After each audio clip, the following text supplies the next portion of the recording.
Hey everybody, it's your boy Arjun. I'm back at here with a new video. I know I've been gone for a while, so I wouldn't really be surprised if no one's watching this video. However, if you are watching this video, I really do appreciate you. Thank you so much for, sticking around and waiting for a new upload. Before I start rambling from the start, I'm just gonna get started with the video right away. Since it's the summer, I've had a significant amount of time where I've just reflected over the past year. I obviously want to keep all the good habits and then all the bad habits that I have encountered throughout my first year. I want to change that for the fall semester. Although the first year did go well for me, there are obviously some things that I would like to change. Reflection is a huge part of growing and it is vital to success, which is why I want to share my thoughts with you. Regardless of whether you're in high school, college, even elementary school, everyone should get at least one thing out of this video. And now let's get started with the video. So first I want to talk about textbooks. So throughout my first year, first and second semester, I probably spent a minimum of $200 to $300 on just textbooks alone. And if you guys aren't in college,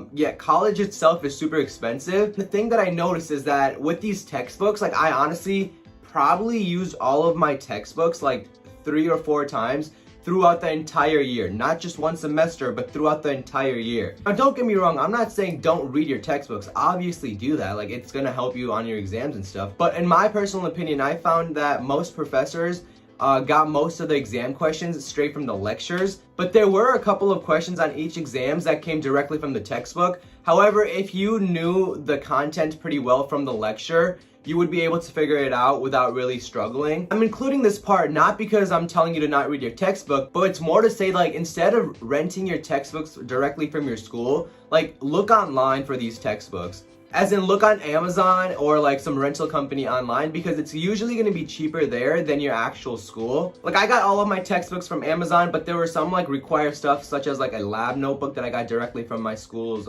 bookstore. That wasn't really too expensive either way, but textbook wise, I highly recommend Amazon or again some other book rental company. And if the price online is really high, what I personally recommend is just go to the school library. Spend 2-3 hours every single day just to go to the school library, rent out these textbooks, use it while you're at the library. Again, you're being productive at the library.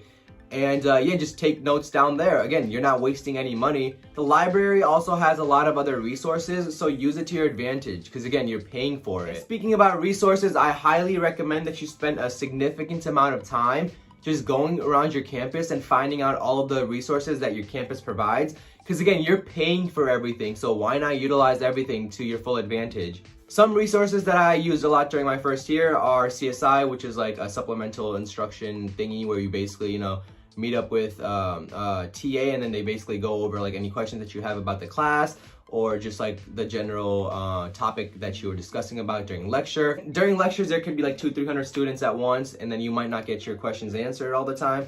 So these tutoring sessions or CSI sessions are very helpful, at least in my opinion, because again, you get that one-on-one time with the TA and then you can ask whatever questions that you might have. And again, if you don't understand a topic, go to tutoring. I'm pretty sure all universities have free tutoring available for their students because again, you're paying for it. And as I mentioned before, if you don't understand something, just go into tutoring because sometimes all it might take is someone explaining it from a different perspective and it might just click in. That 5-10 minutes that you spend going into tutoring, again, might benefit you because you might understand a topic and then that's obviously going to help you on your exams. Tutoring is just one of those resources that I used last year and I found it to be super helpful. Again, many campuses have a significant amount of other resources that you can use. One resource that I highly recommend that you guys use is therapy. The whole stigma about therapy, I think, is just stupid, to be honest. There's nothing wrong in getting therapy. Everyone needs therapy. And then your university most likely does offer free therapy. Again, it's one of those things where it's they don't release this information to your classmates, parents, anyone. So again, use it to your advantage. There's nothing wrong with getting therapy. Literally the doctors that I shadow get therapy.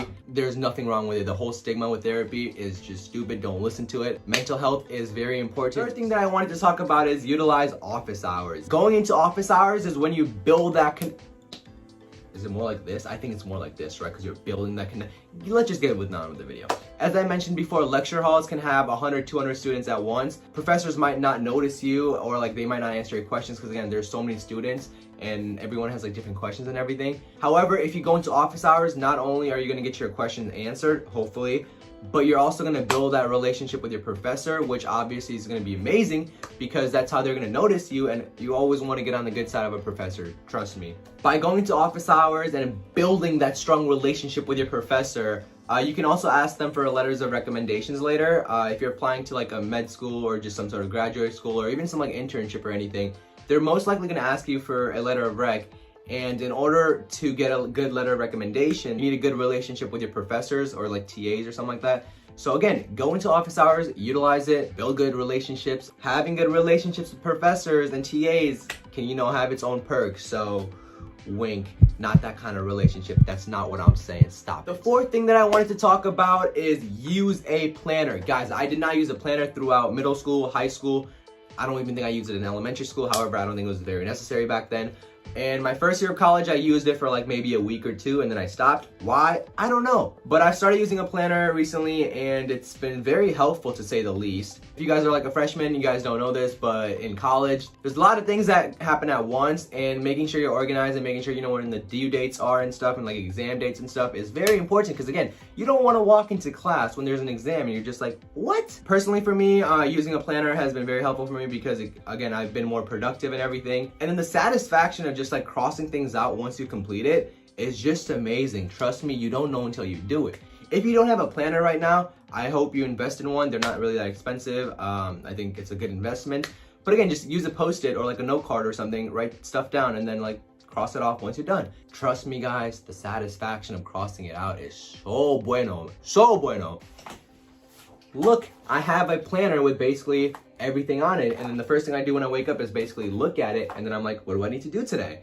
This video is on the planner, so once I'm done making this video, I'm going to cross it out, and it's gonna feel really good. And speaking of planners, there's obviously a right way and a wrong way of using it. I feel like that's with anything in life, there's always a right way and a wrong way. However, I could be wrong. But with planners, you obviously wanna make sure you challenge yourself, as in like you wanna have enough things on there where it's like, oh, like I actually gotta work and stuff, and not like 3 things on there where it's like, go outside, get ice cream, feed my pet guinea pig or something. I don't know, but like that's easy. Like you don't need to write that stuff down on your planner. I mean, you could, but like add more stuff to it. But at the same time, you don't want to have 1,000 things on it, so when you're going to bed, it's like, oh no, I didn't do like 5 of my stuff. Like that's not satisfying. The satisfying part is when you have the right amount of things, when you actually have to push yourself a little bit, and at the end of the day, you can just like, look at it and you're like, oh, I got everything done. Like, number 5, I highly recommend that you guys join clubs. When I say join clubs, I don't mean join 30 different clubs. I mean join like 1, 2, maybe 3 clubs that, fit your interest. Joining clubs isn't just beneficial for the fact that you're, doing something that you enjoy, but usually when you join clubs, you're basically forming a small community with other people. Last year was obviously weird with clubs because of COVID. There weren't that many clubs that were operating and stuff. However, hopefully the cases are going up again, but hopefully clubs open up again. Do the things that you enjoy doing, and then another perk of joining clubs is eventually you can get a leadership role, which obviously is going to look great on a resume. Just amazing in general, because again, you get to be like a leader of the club. For the number 6 tip, this is speaking from a personal experience, which I'm not really proud of. However, I'm including this in the video because I don't want anyone else to make the same mistake, because it's a bit embarrassing to say the least, but like what can I do? It already happened.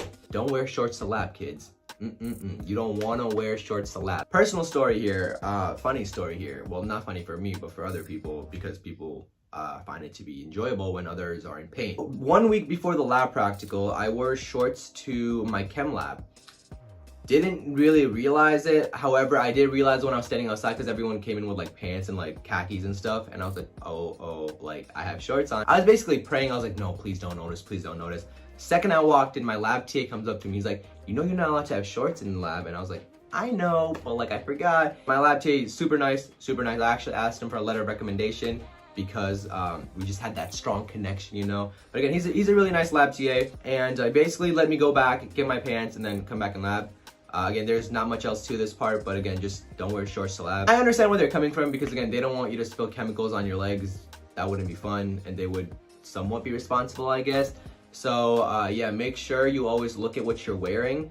Not that I don't, but just double check to make sure you're not, wearing shorts to the lab. I feel like I've said shorts to the lab way too many times, but number 7, I highly recommend that everyone does this, but do all of the extra credit. You guys never know when these like 1, 2, 3, like even like these small amount of points can, affect you. Course material gets difficult throughout the semester. It's like easy, hard, harder, and it just keeps going, and then whoosh, once the semester ends and everything. But professors like to give a lot of extra credit throughout the semester, especially at the start of it. And although it might seem like a lot of busy work, just do the extra credit. At the end of the semester, you never know, those 1, 2 points could make the difference between an A and an A minus, or even like an A and a B. So again, just do the extra credit, spend the time, and you won't regret it later. The worst thing that can happen is that you're gonna end up with a percentage that's higher than 100. Number 8 is to set realistic goals. So you might be like, what is a realistic goal? And that is a really good question. Let me explain. Setting goals in general is important for anything in life. I truly believe that anyone can get an A in a class if you really set your mind to it and if you work hard enough. And that goes with like any goals in life. Like any goals in life you can achieve as long as you put your mind to it, and if you work hard enough, like you're gonna achieve it. I talked about this in a previous video too, but like the only person that can truly stop you from getting that A,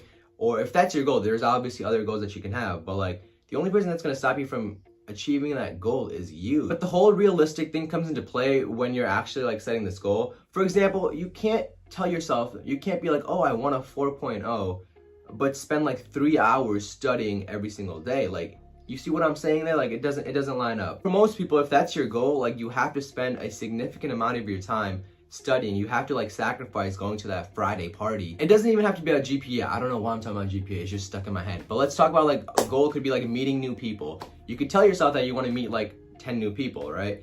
And the only person that's gonna stop you is you, because to meet new people, you gotta like interact with them. Just go up and say, hi, hello, how are you doing? But if your goal is to meet like 100 people, you obviously have to put more time, and that's gonna be more difficult than meeting 10 people, which is the same thing as like 3.5 versus 4.0. Depending on what your goal is, your work ethic has to be somewhat different. But at the end of the day, just back up your goals with your actions. Number 9 is space things out. So what I mean by this is try not to procrastinate. I'm not saying this is gonna work all the time, because I am one of the worst procrastinators that I know. Not always, I've started to not do this. However, at the start of college, I just waited till the last minute to do stuff. Don't wait until the last minute. Don't cram at the last minute. It's not gonna be a good situation. Use your planner and set time aside for each subject. So on your planner, write down, I'm gonna spend an hour studying calc. I'm gonna spend an hour studying chem.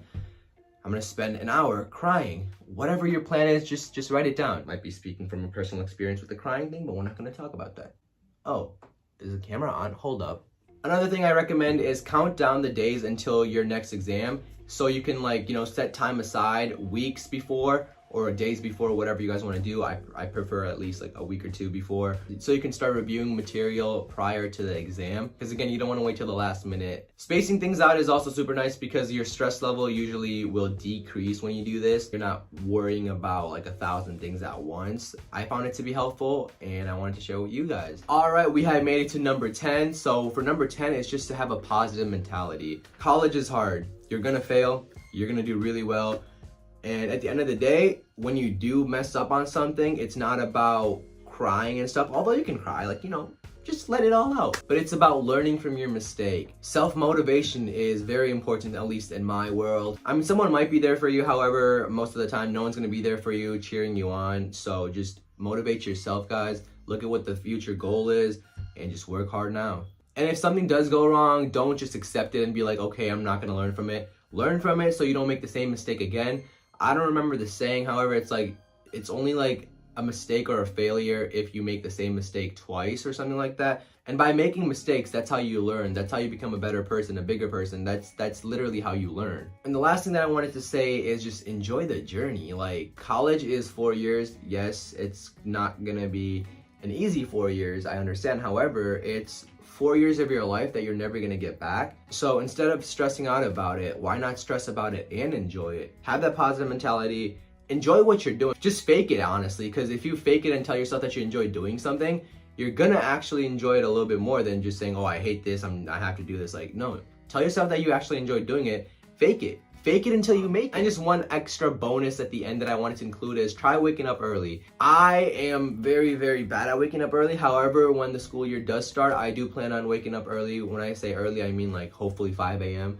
I found that to be very helpful because when you wake up in the morning, it usually means other people are sleeping. Again, there isn't that many distractions, so you can get your work done in peace. Your phone's not gonna go off every 3 seconds. Also, turn off your Snapchat notifications if you're watching this. That's just one benefit. There's so much more other benefits to waking up early. Again, honestly, the worst part is just getting out of bed, which basically goes away after 5 minutes. So again, it's worth it. If you guys haven't seen it already, go watch my 5 a.m. routine video. An updated version will come out sometime in the fall. If you haven't seen it, go watch it. And that is all it for today's video, everyone. Thank you all so much for watching. I apologize for not being on the interweb or the YouTube for, I believe it's like 2-3 months. I apologize. It was a summer and I kind of just wanted to, step away from school a little bit just because school was the only thing that was like in my head from like September through May. Whoever is watching this video right now, I truly thank you for spending your valuable time into watching this video. Thank you for sticking with the channel regardless of whether I was uploading or not. I know I haven't been the best at uploading, however, I'm trying to change that. If you guys like the video, please smash that like button, click that subscribe button, and comment below with any ideas or just anything you want to say. Have you ever cried in school? If your answer is yes, raise your hand. We're not gonna raise our hand for that one because I've never cried in school. Nonetheless, guys, that's it for today's video. Make sure to keep on dreaming, chase your goals, and never, ever, ever give up. It's been your boy RJ, and I'm out. Peace.